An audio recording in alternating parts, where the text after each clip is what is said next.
Hello नमस्ते दोस्तों। स्वागत है आपका इस वीडियो में, जहां मैं सिंधु जल संधि से जुड़ा हुआ क्वेश्चन लाया हूं। 10-15 होंगे लगभग में। यह सिंधु जल संधि हाल ही में बहुत ही ट्रेंडिंग में है, तो मैंने सोचा कि एसएससी के पीवाईक्यू जो सिंधु जल संधि से संबंधित रखते हैं उसको लाया जाए। तो इसी में आपका स्वागत है। इसी वीडियो में यह आपको सभी चीज़ें मिलेगी। अगर यह वीडियो आपको पसंद आए तो आप लाइक कीजिए, और पहली बार इस चैनल को पर आए हैं तो आप सब्सक्राइब कीजिए। ठीक है दोस्तों। हो सकता है कि मेरी आवाज़ या बोलने का लिहाजा आपको पसंद ना आए, लेकिन इस चैनल पर तमाम सारी वीडियो आती रहती है समय पर समय।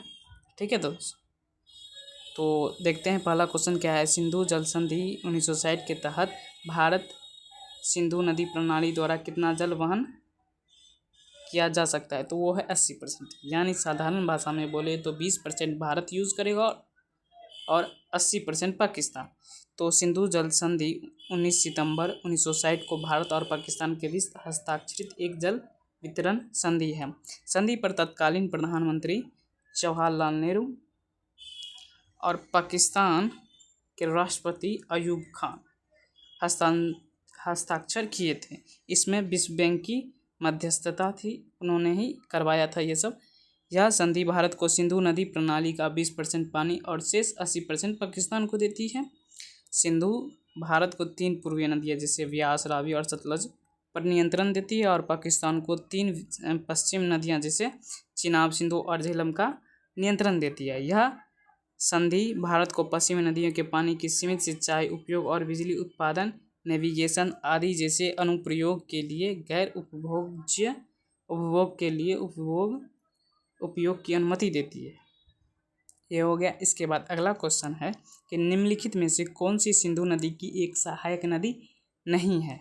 तो ये होगा सोन। ठीक है दोस्तों, सोन है ना, बिहार में गंगा को मिलती है। तो देखते हैं डिटेल्स।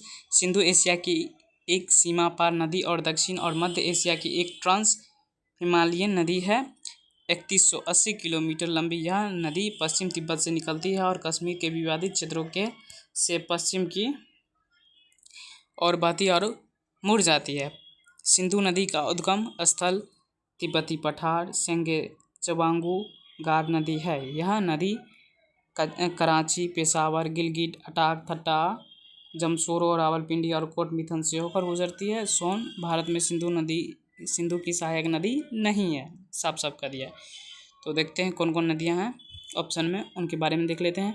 काबुल नदी शास्त्रीय कोफेन यह 700 किलोमीटर लंबी नदी है, जो अफगानिस्तान के मैदान वारदक प्रांत के पूर्वोत्तर भाग में हिंदू कुश पहाड़ की सांगलाक श्रेणी से निकलती है। यह उनाई दरे द्वारा हिमलमद नदी के जल क्षेत्र से अलग किया गया है। ठीक है दोस्तों। इसके बाद है गिलगिट नदी।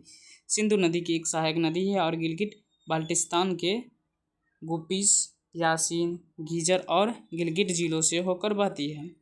श्योक नदी सिंधु नदी की एक सहायक नदी है, जो उत्तरी लद्दाख से होकर बहती है और लगभग 550 किलोमीटर में फैली है। गिलगिट बाल्टिस्तान में प्रवेश करती है और श्योक नदी सियाचिन हिमनद के एक टुकड़े रीमो हिमनद से निकलती है। तो आगे का क्वेश्चन देखते हैं कि प्रसिद्ध सांस्कृतिक स्थल रानी की वाव किस नदी के किनारे है? तो देखते हैं सरस्वती के किनारे, सरस्वती नदी के किनारे। इनके तट पर रानी की वाव शुरू में 11वीं शताब्दी में एक राजा के स्मारक के रूप में बनाया गया था। यह गुजरात में स्थित है। भारतीय उपमहाद्वीप की भूमिगत जल वास्तुकला के विशिष्ट रूप का एक असाधारण उदाहरण है। यह स्टेपवेल का निर्माण सोलंकी राजवंश की रानी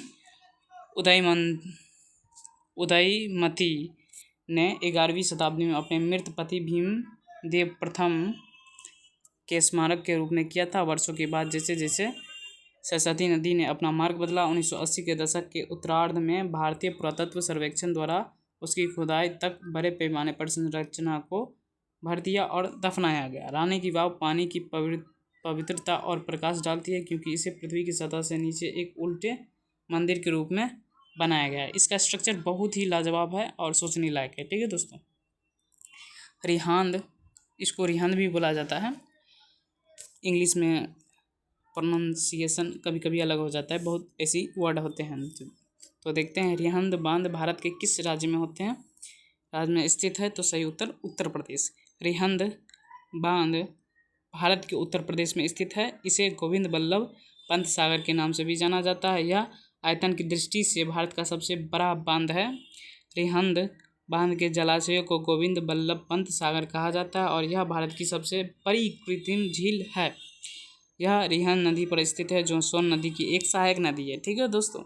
इसके बाद है रानी लक्ष्मीबाई बांध उत्तर प्रदेश के किस नदी और किस जिले में स्थित है।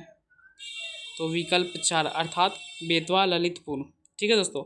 रानी लक्ष्मीबाई बांध ललितपुर जिले में बेतवा नदी पर स्थित है। यह मध्य प्रदेश और उत्तर प्रदेश की सरकार की अंतर्राज्यीय बांध परियोजना है। निर्माण 1958 में शुरू हुआ और ऊंचाई 46 मीटर है। पहले इसे राजघाट बांध के नाम से भी जाना जाता था। बेतवा विंध्य से निकलती है और हमीरपुर के पास यमुना में विलीन होने से पहले लगभग 560 किलोमीटर बहती है। उत्तर प्रदेश के कुछ बांध देख लेते हैं। रिहंद बांध जिसे गोविंद बल्लभ पंत सागर जलाशय भी कहा जाता है, मध्य प्रदेश और उत्तर प्रदेश की सीमा पर बनाता है।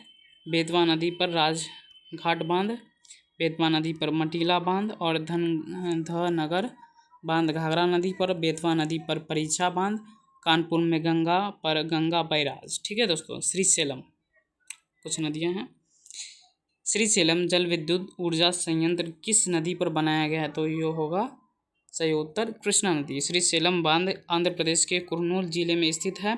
कृष्णा नदी पर श्रीशैलम जल विद्युत परियोजना का निर्माण किया गया है। श्रीशैलम परियोजना देश की 12वीं सबसे बड़ी जल विद्युत परियोजना है। 512 मीटर लंबे और 145 मीटर ऊंचे बांध का निर्माण यह गहरी खाई में किया गया था।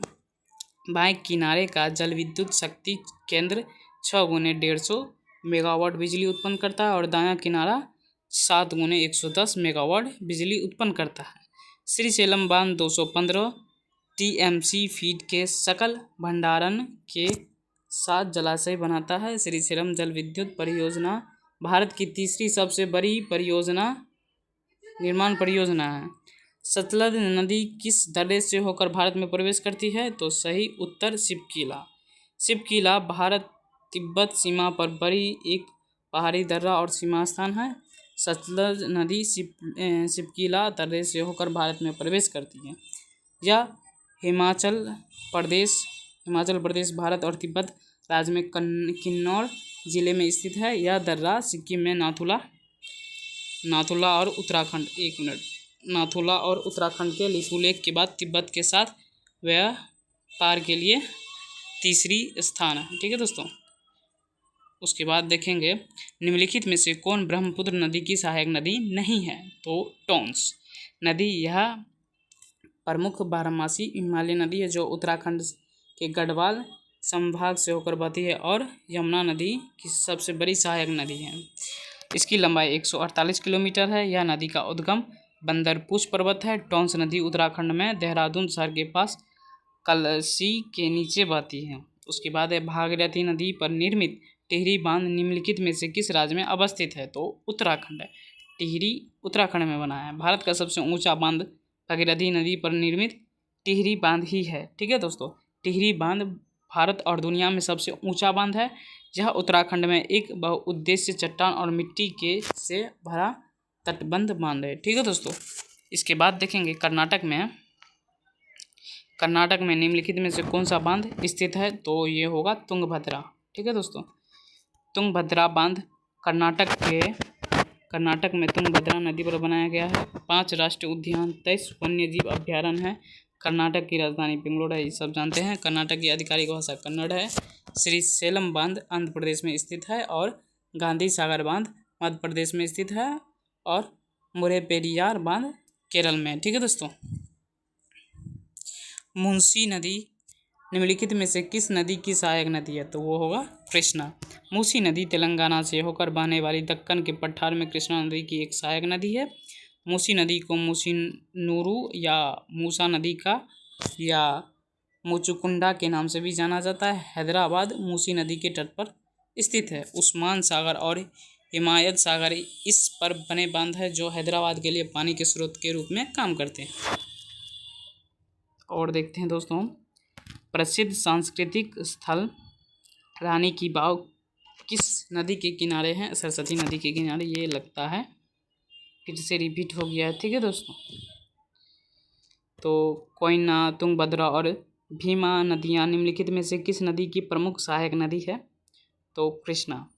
सहायक नदी हिमालय सहायक नदी जैसे सिंधु, इसकी है जास्कर, ट्रांस, गांग, श्योक, सिगार, बूरा, गिलगित आदि। उसके बाद है महत्वपूर्ण सहायक नदियाँ झेलम, चिनाब, रावी और ब्यास और सतलज। गंगा नदी की क्या है देख लेते हैं। घाघरा, सोन, गंडक, कोसी, गोमती, देवनदी, यमुना आदि। उसके बाद है यमुना की चंबल, बेतवा और केन।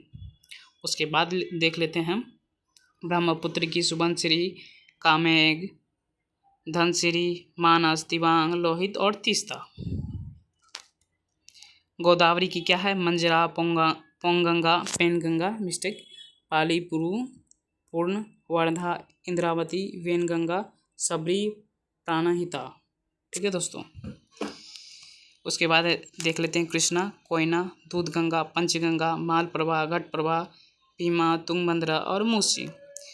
महानदी है शिवनाथ, हसोदो, मंड, चौक, तेल आदि। उसके बाद है नर्मदा की हिरन, बुरहनेर, बंजार, सर, शक्कर, तवा आदि। उसके बाद है ताप्ती नदी, पूर्णा, बैतूल, अरुणवती, गंजाल आदि। उसके बाद है कावेरी नदी, हिमवती, अमरावती, भवानी, काबिनी, लोकपावनी और सिमसा। उसके बाद है रावी नदी का वैदिक नाम क्या है?